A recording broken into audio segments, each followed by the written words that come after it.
Saludos, gente bella y maravillosa, a todos nuestros usuarios, usuarias, radioescuchas e internautas que nos ven a través de nuestro canal de YouTube. Bienvenidos a una nueva entrega de su programa Gente Valiosa.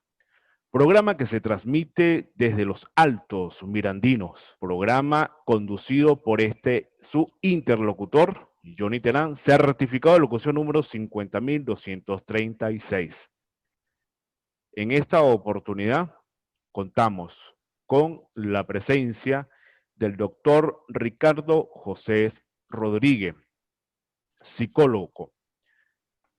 Vamos a tener un pequeño conversatorio con él con relación a las emociones, con relación a las manifestaciones desde el punto de vista psicológico de todos los venezolanos en tiempos de cuarentena. Bienvenido, doctor, a Gente Valiosa. Bueno, gracias por la invitación. Estamos al sur de Sudamérica, acá en Chile, conectándonos con ustedes a través de este espacio que es tan valioso y que brinda un aporte importante a toda la gente que se sintoniza a través de este medio. Ya como usted me mencionó, mi nombre es Ricardo Rodríguez, soy psicólogo clínico, egresado de la Universidad Arturo Michelena en Venezuela, especialista en psicología de la salud y profesor universitario. Además, soy expresidente del Colegio de Psicólogos del Estado de Yaracuy y coordinador también de Psicólogos por Venezuela, que es una red de psicólogos que brinda atención psicológica de forma gratuita a toda la población venezolana que está dentro de Venezuela y a la población migrante venezolana que está en distintas latitudes y que no tiene cómo sufragar los costos de una consulta con un especialista. Y a través de la telemedicina nosotros hacemos contención psicológica y lo hacemos todo de forma gratuita a la población, tanto adulta como joven que requiere orientación profesional. Muy buena iniciativa por parte de usted y por supuesto el grupo que representa fuera de nuestras fronteras. Y bien, como decimos en criollo, anillo al dedo, ¿no? Con toda esta situación que estamos viviendo, ¿producto de qué? Producto del COVID-19 y que trae como consecuencia un aislamiento para algunos, otros lo contextualizan de encierro, otros pues de resguardo. Pero hay un antes y hay un después, caracterizado justamente por la cultura del venezolano, con sus aciertos y sus desaciertos, pero que desde el punto de vista de la salud mental, presentan pues eh, ciertas patologías, estados depresivos, tristeza, situación país, y que de alguna manera lo estaban exteriorizando antes de la pandemia. Se decreta a través del gobierno nacional un resguardo y una cuarentena.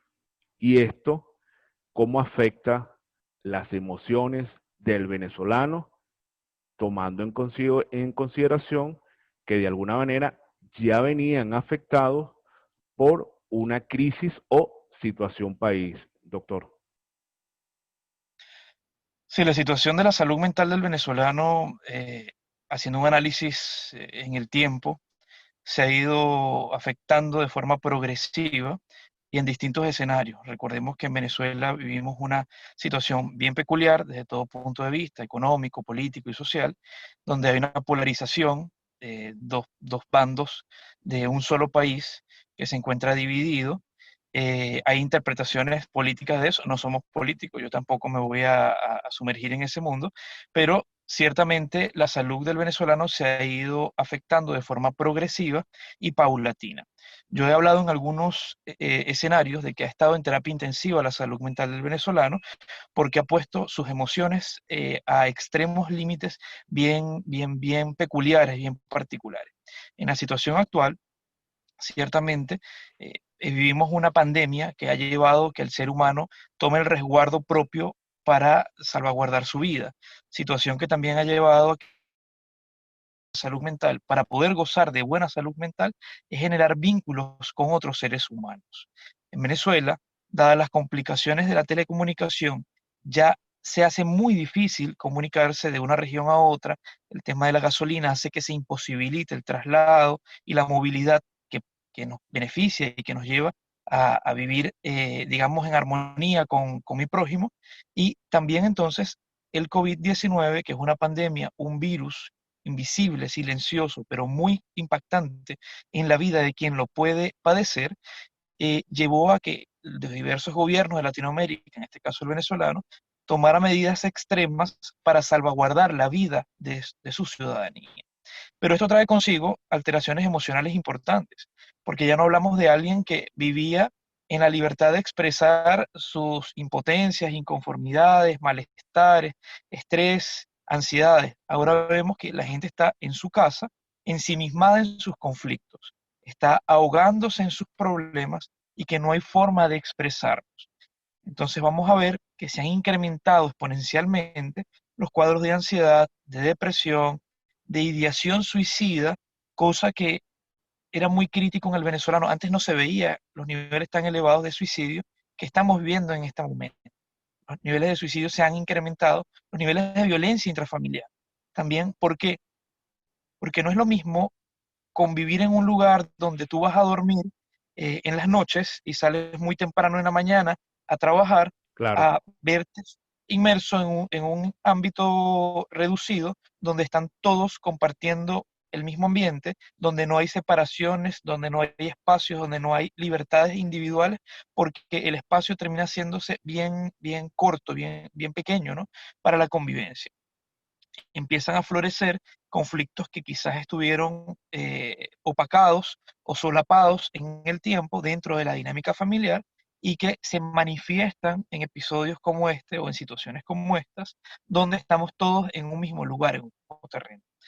Los padres empiezan a ser padres y pueden serlo para bien o para mal, y hablo un poco de, sé que genera esto un poco de molestia a algunas personas, pero es que básicamente los niños se manejan en la escuela, se manejan con los abuelos y yo estoy todo el día en la calle. Cuando yo llego a la casa y me encuentro con que no puedo salir ininterrumpidamente, debo estar durante un tiempo muy prolongado y se ha extendido porque ya llevamos meses de esto, dentro de un mismo espacio, con los niños, con la pareja, con la mascota, se empiezan a manifestar ciertas alteraciones y empezamos a jugar un rol que antes no jugaba, porque ahora tengo más tiempo, pero no sé cómo manejarlo. Paso más tiempo en casa, pero no sé cómo distribuirlo. Entonces empiezan a verse alteraciones como el sueño.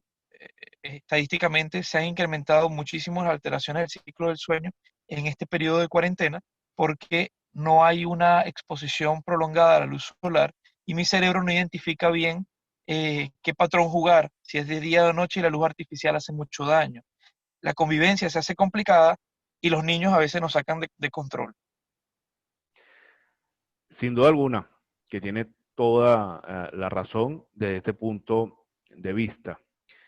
Y yo agregaría eh, el factor de supervivencia a través de la alimentación. Hay un estado de confinamiento, hay un estado de resguardo propio del ser humano, pero hay una necesidad de poder alimentarse. Hay una necesidad de generar recursos económicos para obtener, por supuesto, los bienes o servicios para la subsistencia en un confinamiento. Entonces se encuentran en una disyuntiva que normalmente ha sido una frase quizás un poco trillada en estos últimos 5 meses. No hacemos apología a que nadie, absolutamente nadie, desaparezca o deje este plano terrenal, vaya a morir, sino que hacemos son las reflexiones y el llamado de conciencia. Y esta frase no es más que o me mata el virus o muero de hambre. ¿Cómo este venezolano o cómo este latinoamericano o cualquiera en el mundo que ha pasado por esto, que está pasando por esta situación de pandemia, puede expresarse al sentir, no sé si emoción o expresión de este sentimiento? A ver, los niveles de frustración son muy elevados y el tema Venezuela es bien peculiar, ¿no? con un poco de distinción con el resto de los países de Latinoamérica y del mundo, que se han enfrentado a una pandemia, Venezuela ya viene arrastrando una crisis que se ha prolongado en el tiempo, una crisis que desde todo punto de vista ha repercutido y sin duda alguna sigue repercutiendo en la vida del venezolano. El tema de la alimentación, el tema de los bienes, servicios, luz, agua, internet, gas, que son necesidades básicas que el ser humano debe cubrir. Y al no verse esta cubierta, trae mucha frustración, trae mucho malestar y trae mucho, digamos, incomodidades, obviamente, para hacer del día a día una situación un poco más amena, mucho más agradable en una contingencia como la que estamos viviendo. Entonces, ¿qué ocurre? Evidentemente, esa frase de me mata el virus o me mata el hambre cae como anillo al dedo en la situación que estamos viviendo, porque los altos niveles de inflación que se viven en Venezuela son tan elevados, el poco poder adquisitivo, la carencia de servicios y bienes básicos como la luz, el gas. ¿Y qué pasa? Algo bien peculiar. Hace poco me decía un paciente, doctor, estoy cocinando con gas, pero se me fue. Me pongo la cocina eléctrica, se me va la luz. Y me pongo a cocinar a leña y empieza a llover. Entonces, evidentemente que todo este cúmulo de situaciones hacen que la mente de quien se vea enfrentado a este escenario se venga abajo. Hay que ser extremadamente resiliente, pero hay algo bastante particular en la ciudadanía y en la población venezolana, que como esto ha sido gradual, como todos estos malestares, situaciones han sido prolongadas en el tiempo y han sido como la ranita que se colocó en un balde de agua y se le colocando un mechero encendido debajo y se fue acostumbrando a vivir así. No pasa lo mismo con el que está fuera de Venezuela y regresa a Venezuela y ve la situación de otra manera, porque no vio la carencia de bienes y servicios que le permitían el subsistir. Entonces estas personas tienden a desarrollar emocionalmente respuestas distintas a las que tiene el venezolano que permanentemente se encuentra en el país y que no ha salido por razones económicas o personales. Entonces vamos a ver que hay variaciones en las respuestas emocionales de la población, pero sin duda alguna hay una afección desde el punto de vista psicológico y psiquiátrico. Y por supuesto, hay un punto bien importante, que es que la carencia de medicinas Sí, señor. hacen que evidentemente los pacientes con enfermedades o patologías desde el punto de vista psicológico no tengan atención y vean agudizados sus malestares y sus crisis. Entonces, también vamos a verlos con los pacientes hipertensos, diabéticos, que sufren de fibromialgia o alguna otra patología crónica y no tienen la medicación que necesitan para su cuidado y para su atención médica, y esto también va a afectar y va a hacer que los niveles de decesos sean mucho más elevados, porque si hablamos del COVID como un virus, como una pandemia, vamos a ver que es un virus que también de algún modo es oportunista y se aprovecha de aquellos órganos tan comprometidos, personas con enfermedades de base, crónicas. Entonces vamos a ver que los principales decesos van a ser en personas con hipertensión, con diabetes o con alguna otra enfermedad, digamos, crónica, porque el virus se hace mucho más potente en un cuerpo que está vulnerado, que está afectado desde el punto de vista de la psiconeuroinmunología, ¿no? Un cuerpo que está inmunosuprimido, una persona con VIH que no tiene medicación, va a verse comprometida por el virus del COVID y evidentemente va a traer consigo el deceso. No es lo que deseáramos, no es lo que yo creo que como profesional de la salud y usted como locutor y lo que buscamos a través de este espacio es crear conciencia, pero lo que está pasando es bien dramático, es bastante crítico, pero también hay algunas recomendaciones que se pueden considerar para el manejo emocional en un tiempo tan difícil como que estamos viviendo, porque el COVID se asemeja en algo a la situación venezolana. Todo tiene un inicio, tiene un proceso y tiene un fin. No sabemos cuándo, pero se va a dar. O sea, evidentemente, nada es permanente en la vida, todo es transitorio. ¿Ok? Ni las crisis más grandes como las que vivieron Europa, como las que vivió Rusia, como las que vivieron en el África, son permanentes. En algún instante hay un punto de quiebre. Ese punto de quiebre se da por, bueno, elecciones libres, transparentes, democráticas, por cambios de poder, por renuncias voluntarias, no lo sé, pero en algún instante habrá un cambio y esto llevará a que evidentemente el venezolano viva de una forma muy distinta a la que está viviendo. Pero si hay algo bien claro en todo esto es que el venezolano no va a ser el mismo que era antes. Va a haber un antes y un después. conductualmente va a haber una transformación del comportamiento del venezolano a partir de un cambio político. Usted acaba de decir algo bien importante y son las reflexiones que a bien tenemos que hacer y las recomendaciones pertinentes para dar ese pequeño rayo de luz desde el punto de vista de la salud mental. La conducta del individuo, del venezolano en este caso, y ese manejo psicológico. El gobierno nacional, con todo el debido respeto y sus buenas intenciones, desde el punto de vista de sus políticas, suministra alimentos, alimentos a la población venezolana, pero que en su respuesta de esta población venezolana genera ira, cólera y frustración. Porque si bien es cierto que reciben un beneficio desde el punto de vista alimenticio, solo reciben carbohidratos.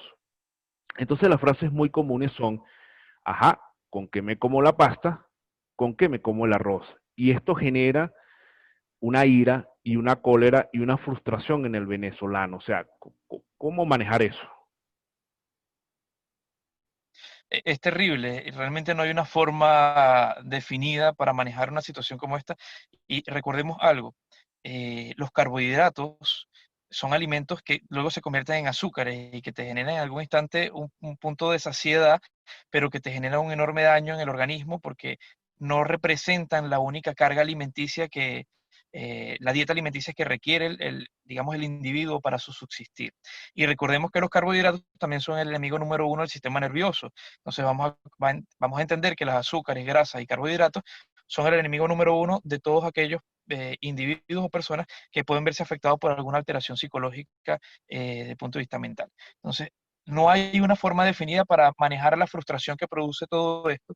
Evidentemente, el ser humano y el venezolano no está cubriendo sus necesidades básicas de alimentación, los niveles de desnutrición y de baja talla son elevadísimos, y esto lo vamos a ver en una población infanto-juvenil que no está teniendo la alimentación acorde a las demandas nutricionales de su organismo, que por supuesto va a traer como consecuencia, digamos, alteración desde el punto de vista cognitivo, bajo rendimiento escolar, digamos, fallas en el crecimiento, problemas de crecimiento y algunas otras patologías asociadas que surgen a partir de un escenario como este. Eh, Genera mucha frustración en la población y a los padres el hecho de no poder darle de comer a los hijos lo que, o lo que creemos que es beneficioso. Recordar que el carbohidratos históricamente ha surgido como una necesidad para saciar el hambre de los países pobres. El pan, las harinas, los azúcares, son alimentos que han sido consumidos de forma histórica en países que han pasado por situaciones críticas. Así que no es una mera coincidencia que sean estos los alimentos que prevalezcan en la mesa del venezolano en una situación como esta, porque los niveles de precariedad económica que vive el país son muy elevados. Y estos se asemejan solamente a países del África o países en guerra, donde los alimentos que se consumen son muy parecidos a esto porque generan una saciedad, digamos, importante en algún instante, pero generan un enorme daño en el organismo también. Fíjese, muy buena la reflexión para todos nuestros radioescuchas, para todos nuestros internautas, para todos nuestros usuarios que están conectados a través de la radiometrópolis.com.blogspot.com y por supuesto a través de nuestro canal de YouTube. Estamos conversando con el doctor Ricardo José Rodríguez, psicólogo. En uno de sus posts me llamó poderosamente la atención que manifestaba que el ser humano debería manifestar sus emociones por Sí. supuesto, donde se encontrase, y más aún en estos estados de resguardo, de confinamiento o de cuarentena.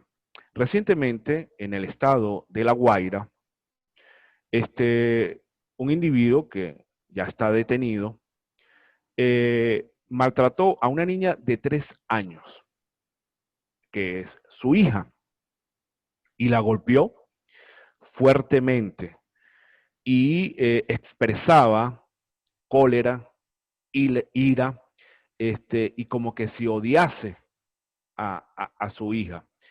Evidentemente que estas son emociones, la cólera, la ira, la rabia, son emociones.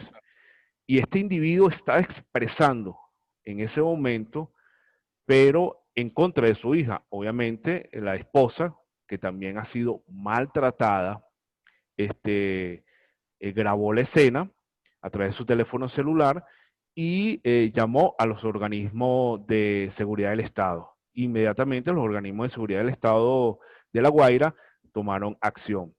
Quisiera su reflexión y su análisis de este comportamiento, tomando en consideración que usted hace un llamado a que debemos expresar nuestras emociones.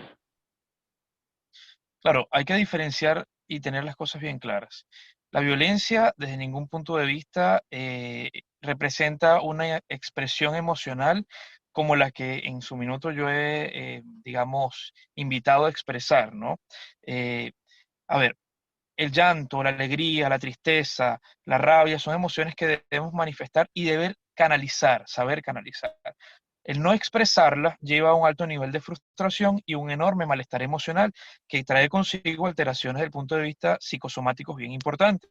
Aquello que tú no expreses, tú lo vas a manifestar en forma de enfermedad, porque aquello que tú calles, que tú puedas callar, va a verse manifiesto en tu organismo. ¿Qué ocurre con una persona? En este caso, me empapé un poco por las redes sociales de este escenario. Parece que era un muchacho joven también, no era una persona tan adulta, y generó violencia, un acto de violencia, de agresión contra una menor de edad y tan pequeña. Evidentemente, ahí hablamos de otro escenario, y es que también hay componentes patológicos. Vamos a ver que hay rasgos de agresividad y violencia, pero probablemente no hay remordimiento. Entonces, quizás estamos frente a un psicópata, estamos frente a alguien que tiene alguna afección psicológica importante y que si y ya vemos un análisis un poco más profundo de la dinámica familiar, ha perpetrado violencia, agresión contra su esposa, es muy probable que lo haga contra su hija. O sea, el agresor, el violento, la persona que tiene ese tipo de conductas y ha sido reiterativas en el tiempo, pudo haber golpeado a la niña, a su suegra, a su hermana, a su padre, a su pareja. No se distingue, digamos, claramente a cuál es la persona que va a agredir, porque es un componente de su comportamiento y seguramente una alteración del punto de vista neuropsicológico que bien debiésemos analizar e interpretar. ¿Por qué quizás canaliza su frustración con la niña? Porque evidentemente la minusvalía, digamos, la debilidad y la fragilidad de un niño que no puede defenderse va a ser el objeto principal de aquel que es un agresor. Siempre va a buscar como tendencia eh, vincularse o descargar sus molestias con una persona que es más débil que él. Muy lamentable, y nosotros repudiamos justamente este tipo de acciones. No somos el ente para emitir juicios de valores, sin duda alguna, corresponden son a los profesionales como usted, a través de las evaluaciones pertinentes y a los órganos jurisdiccionales, aplicar pues las sanciones que correspondan y a bien tengan. Simplemente hacemos los llamados de conciencia en función a la situación que estamos pasando. Y este es un caso, pero tuvimos un caso también en Falcón de una joven de 26 años de edad, agobiada por las deudas y en un confinamiento. Y recientemente, un joven de 14 años de edad, pero desde el punto de vista amoroso. Ambos se quitaron la vida. Eh, es bien lamentable lo que estamos viviendo en ese escenario en Venezuela, porque los niveles de suicidios históricamente se han incrementado en el país. No existen cifras ni estadísticas claras en este instante, porque en Venezuela es bastante difícil llevar estadísticas, pero se ha manifestado mucho más conductas de suicidio y por distintos motivos. El suicidio es una manifestación muy clara a veces de psicosis o de depresión. Entonces, vamos a ver que una mente asediada por un sinfín de conflictos se puede venir abajo, y aquel que no tenga los mejores recursos, no tenga los mejores vínculos ni la mejor ayuda, obviamente va a ver la solución a sus conflictos en este tipo de conducta. También vamos a denotar que hay personas que sufren alteraciones psicológicas de base que ya se ven afectadas por no consumir los medicamentos que habitualmente se necesitan para sus cuadros patológicos y evidentemente ven en el suicidio una salida. El suicidio es una salida al dolor, es una salida a disminuir el dolor que siento. No es la mejor salida, por supuesto, y buscamos nosotros a través de los diversos espacios en los que nos encontramos salvar vidas, porque evidentemente en el suicida hay una voz no escuchada y necesitamos escuchar a estas personas que están pasando por situaciones difíciles, haciendo ventanas a través de este espacio y de todos los que podamos para que la gente entienda que en el suicidio no hay una salida viable a los conflictos que se nos presentan en la vida y que la vida es digna de ser vida si estamos vivos y evidentemente si nos enfrentamos a ese arcoíris de emociones, a ese vaivén de situaciones en el que no todo el tiempo tenemos la razón, en el que no todo el tiempo las cosas salen como esperamos y deseamos, en el que no todo el tiempo tenemos el control y que a veces tenemos que llorar, drenar, soltar y buscar ayuda de un profesional. En este instante, la Federación de Psicólogos de Venezuela, la Red de Psicólogos por Venezuela, que estamos fuera de Venezuela, estamos abocados a brindar atención de forma gratuita, de forma online, y en algunos casos presencial y otras telefónica, a todo aquel que puede necesitar orientación profesional. Estamos abocados a salvar vidas, estamos abocados a brindar orientación profesional y ayudar a quien lo necesite. Fíjese, normalmente hay un dicho que reza: ¿se acuerdan de Santa Bárbara? Es cuando está tronando o cuando está lloviendo. El, el suicidio, que te quites la vida, creo que es el pináculo, ya el final de la toma de decisión. Antes de esto hay todo un proceso, o desde el punto de vista patológico o desde el punto de vista psicológico. ¿Cómo detectarlo? Su entorno. ¿Cómo detectar esto? Recientemente nosotros entrevistamos al hombre de titanio, al señor Paul Montiel, quien de alguna manera ha pasado por etapas muy difíciles en su vida. Eh, Puede ver a través de nuestro canal pues la entrevista, y acaba de salir de una tercera recaída y él se reconoce y él reconoce su problema y tuvo 3 recaídas. Bien, pero contó con la ayuda de su entorno.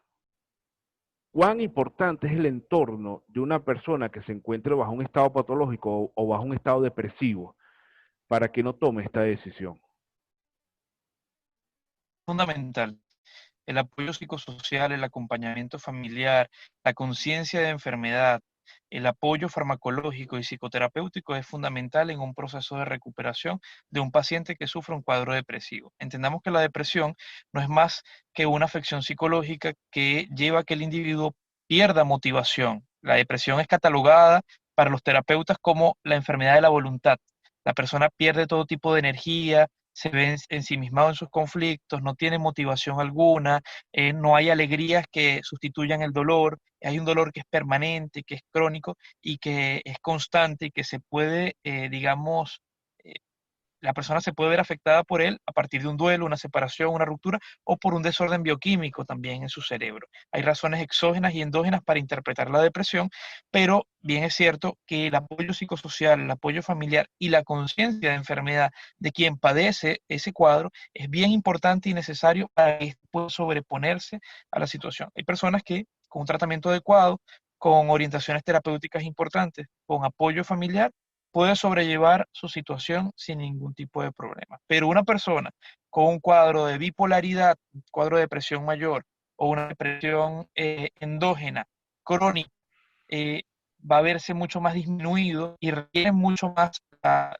farmacoterapia y el apoyo psicosocial para poder sobreponerse. Es que el reconocimiento es un paso importante para el proceso de sanación o de recuperación. En cualquier tipo de patología, físicas o psicológicas, es importante que exista conciencia de enfermedad, porque eso es un paso muy importante hacia el camino correcto en el proceso de recuperación emocional.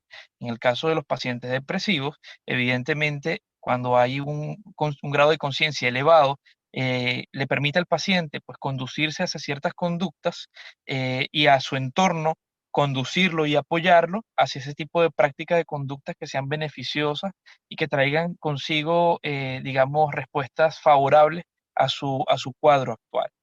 A veces es difícil, y conversaba en la interrupción que se nos hizo, que es un poco complicado para el contexto familiar, para el entorno familiar, identificar cuando alguien sufre de depresión y termina pasando a veces desapercibido porque empezamos a ver que se aísla un poco, empezamos a ver que no concurre a las reuniones familiares, que no sale mucho de su habitación y lo tomamos como que está cansado, está flojeando o está dramatizando, porque no existe un grado de conciencia plena dentro de la ciudadanía sobre lo que significa realmente la depresión como enfermedad.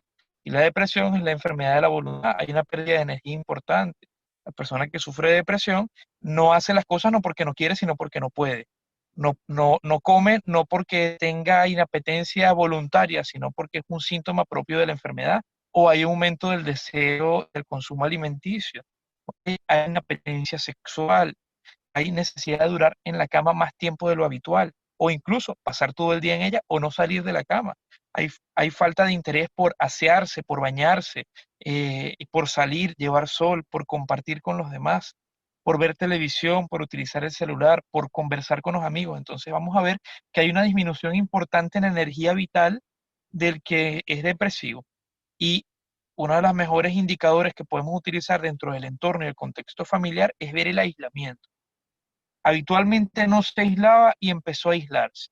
Habitualmente conversaba, ya no conversa. Antes salía, ya no sale.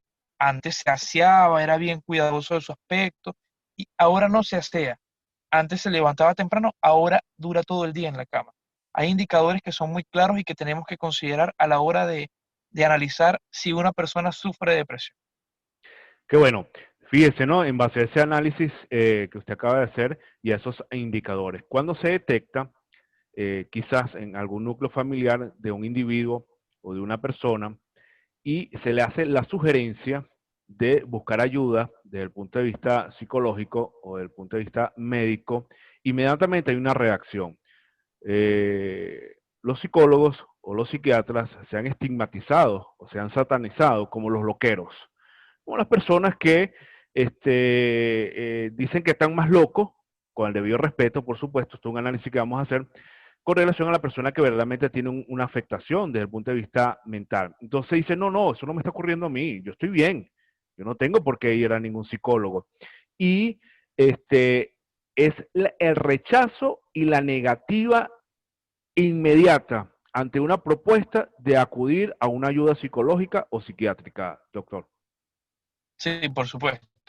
Existe un estigma social que es bien colectivo dentro de la ciudadanía respecto a nuestro ejercicio y nuestra práctica profesional, un estigma que lleva a que la persona se vea, digamos, cuestionada en el momento en el que le orientan algún tipo de atención profesional por la mano, o sea, de mano de profesionales de la salud mental, y evidentemente existe un rechazo. La mayoría, en el caso del paciente depresivo, propiamente tal, el paciente depresivo, la ayuda la buscan los familiares. Muy pocas veces es él el que voluntariamente busca ayuda, porque las características propias de la condición hacen que haya una negativa a todo tipo de propuesta y evidentemente el entorno familiar es quien termina llevando al paciente o acudiendo a consulta para buscar la medicación o las orientaciones para poder abordar al familiar. Pero en general existe todavía un estigma en cuanto al tratamiento y al abordaje psicológico o psiquiátrico de pacientes en consulta, que no todos sufren alteraciones patológicas. Y yo siempre le digo a mis pacientes, todos tenemos algo, o sea, todos tenemos algo y en el cuerpo ocultamos algo. A veces no nos damos cuenta que todos sufrimos de algo. A mí me dicen, doctor, tiene unos ojos bonitos, no me sirven de mucho porque yo no veo bien. Entonces, ¿de qué me sirve tener unos ojos lindos verdes si no utilizo lentes porque soy miope y sufro de hipermetropía? Entonces, no veo bien. Entonces, todos tenemos algo y hay que acabar con el estigma de la enfermedad. Yo hablo en mi consulta puntualmente de que tenemos condiciones de salud y todos tenemos una. Qué bueno, profesor. Hemos llegado al final del programa. Doctor, perdón, pero también es profesor, creo que es profesor también. Hemos llegado al final del Sí, di programa clase en la Universidad de los Andes. En varias y universidades di clase. agradecido, por supuesto, por su participación. Palabras finales para esta población venezolana, para esta población latinoamericana, en función a lo que estamos pasando, en función a lo que estamos viviendo. Palabras de alientos, palabras orientadoras. No es fácil, por lo que estamos pasando, pero estoy completamente seguro que con su aporte y su grano de arena, desde donde esté, y con las herramientas que a bien tengan desde el punto de vista tecnológico, pueda pues de alguna manera ayudar pues a cada uno de las personas que están pasando por situaciones sumamente difíciles producto de esta pandemia. Es difícil dar una recomendación en tiempos tan difíciles como los que estamos viviendo, pero sin duda alguna eh, existe la intención de generar conciencia en la colectividad, en entender que nada es permanente en la vida, que todo es transitorio, que no nos vayamos nunca en el mismo río con la misma agua, que todo fluye, y que a partir de eso se generarán cosas nuevas, que seremos mañana lo que no somos hoy, que lo que nos falta alcanzar depende de los golpes que nos damos en la vida y que a partir de ello vamos a ser mejores ciudadanos con un nivel de conciencia mucho más elevado al que estamos teniendo en este minuto. El manejar, digamos, el hacinamiento o el estar dentro de un espacio reducido, confinados en nuestro hogar, que nos lleve a reflexionar respecto a qué tanto tiempo o qué tanto valoramos nuestra casa, con el poco tiempo que vivíamos en ella, qué tanto le dedicábamos a nuestros hijos a compartir con nuestros abuelos, con nuestros hermanos, qué tanto tiempo tenemos para decirnos que nos queremos, qué tanto tiempo hemos tenido para abrazarnos, qué tanto tiempo hemos tenido para leernos un buen libro, cocinar en las peores circunstancias, un alimento que nos lleve a todos sentarnos a la mesa y agradecer a, a Papá Dios de la bendición de tener algo que comer, un techo donde dormir, una cama donde acostarnos, un ser a quien abrazar, una mascota que nos da alegría, que nos lleve esto a unirnos mucho más como familia, que nada es permanente, que esto va a cambiar, que una pandemia es igual que una crisis, esto tiene un inicio, tiene un desarrollo, tiene un nos abrazaremos todos, nos uniremos en una sola nación, en un solo regocijo de alegría, porque vamos a tener un país que vamos a poder rescatar y una familia llena de valores y de principios. Redes sociales, ¿dónde lo pueden ubicar? ¿Dónde lo pueden contactar? @psicomédico, Instagram, en Facebook también, @psicomédico. Ahí estoy siempre haciendo en vivos los días miércoles de Viva la Vida, donde nos podemos conectar y conversar y, digamos, dilucidar algunos temas del acontecer diario del ser humano, y las publicaciones permanentes que hago todos los días, donde conversamos sobre distintos tópicos de la salud mental del ciudadano. Bueno, muchas gracias, doctor Ricardo José Rodríguez, por acompañarnos en el programa Gente Valiosa. Espero verlo en una próxima oportunidad. Las ventanas de este medio de comunicación digital a través de la autopista del Internet van a estar abiertas para todo lo que usted tenga que informar en beneficio y en pro de la salud mental. Quien les habló, Johnny Terán, certificado de locución número 50.236. Nos veremos en una próxima oportunidad. Y como siempre digo, gracias totales.